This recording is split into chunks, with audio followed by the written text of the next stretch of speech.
A lot of people worry about which grading scale to use. I need to remind you of something. Letter grades, rubric scores, percentages are nonsense symbols. That's right. They actually don't stand for anything. A doesn't stand for awesome, B better, C complacent, D duh. Or for some kids, D is done. F doesn't mean failure. The next letter in that grading scale should be E, right? It's the next letter in the sequence, but we tend to skip over E because people could think it stands for excellent.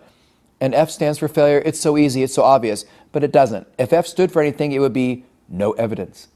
So what do we do with these grading scales? We decide we're going to do equivalencies. So let's think about the A through F scale. A child gets a 2.0. On a 4.0 scale, what's a 2.0 most commonly as a letter grade? A C. But what's 2 out of 4 as a percentage? 50, which is usually what letter grade? An F. But in the same 9-week period, I use 100-point scale, 4.0 scale, plus 3.0 scale, 2.0, 5.0, check, minus, and 0, personal observation, maybe teacher narrative, every other leap year, and here's the grade. Don't call me in over the summer if a parent complains about a grade from February. I have no idea how I got it. Well, this is a real problem. This is incoherent, and we actually know what to do.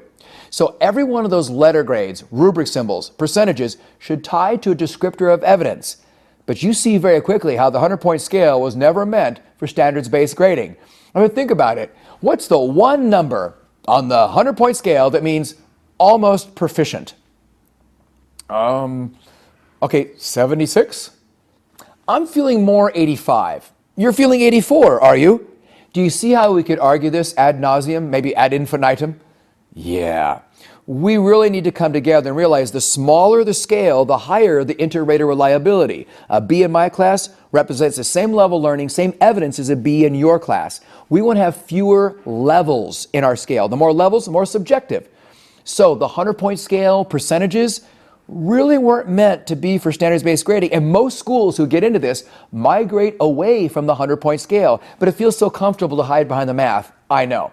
So what I would suggest is that you set up grade scale equivalencies. A 3 on a 4.0 scale is not 75%. It's not 3 out of 4. We have to remember 3 is a ballpark indicator. It's a marker that means this level of evidence or description performance. Got it. So if it's ever this on the 4.0 scale, which is this level of description on this other scale, on the worded scale, it will be this on some other scale. It's kind of become a translator of different languages. So a lot of school districts simply have these arbitrary equivalencies. 4.0 is this. If you use a 5.0 scale, it means all these things. And if it's this on the 5.0 scale, it'll be this on 4.0, it'll be this on the 100-point scale, it'll be this as a letter grade. What does that mean?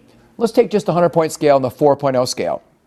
We decide that a 3 is almost excellent, just for purposes of example. I know that people have varying definitions of that, but a 3 is almost excellent, and maybe a 4 is excellent. Whatever.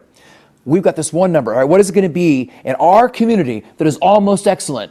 88. That's almost excellent. Not quite excellent, but almost there. That means there's never going to be a score of 87, 86, 89. It's just arbitrarily designated as 88. Because you don't want to have all these different levels. Can you imagine writing out all those descriptors for the 100-point scale, how time-consuming it would be? And you actually would run out of words. I know one book I read one time gave a real good example of a template for a rubric, but it was interesting. The top level was student demonstrated exemplary performance. The next one, student demonstrated excellent performance. Okay, student demonstrated outstanding performance. Which one is which? And you start arguing semantics once again. So a lot of school districts drop the minus grades. You don't have A minus, B plus B, B minus, C plus C, C minus. No, get rid of the minus grades. Grow a spine, I would say. If the child is not a B student, then have the courage to say you're not a B student. Not, you're a B student, but kind of a loser of a B student. Closer to being a C student, so we'll say B minus. Just say B, C plus C, D plus D, F. Have fewer levels in that and have your grade equivalencies. It'll serve you well in an evidence-based, criterion-referenced grading system.